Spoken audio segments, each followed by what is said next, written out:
यीशु फिर से उन्हें दृष्टांतों में शिक्षा देने लगे।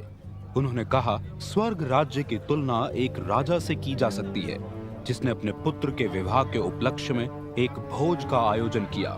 राजा ने अपने सेवकों को आमंत्रित अतिथियों को बुला लाने के लिए भेजा, किंतु उन्होंने आना ना चाहा।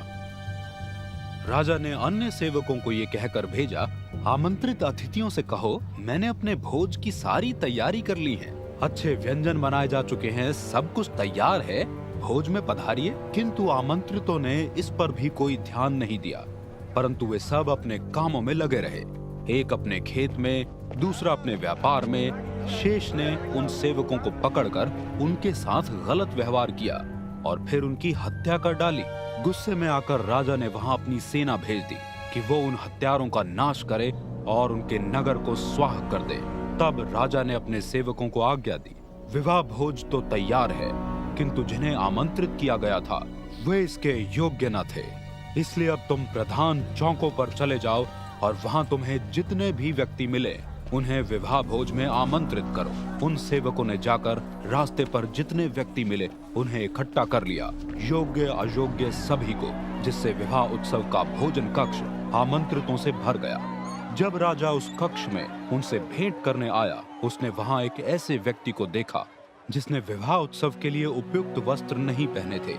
राजा ने उससे प्रश्न किया, मित्र, विवाह उत्सव के लिए सही वस्त्र पहने बिना तुम यहाँ कैसे आ गए? उसके पास इसका कोई उत्तर न था।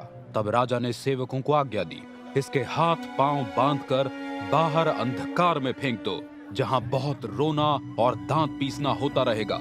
बुलाए हुए तो बहुत हैं, किंतु चुने हुए थोड़े।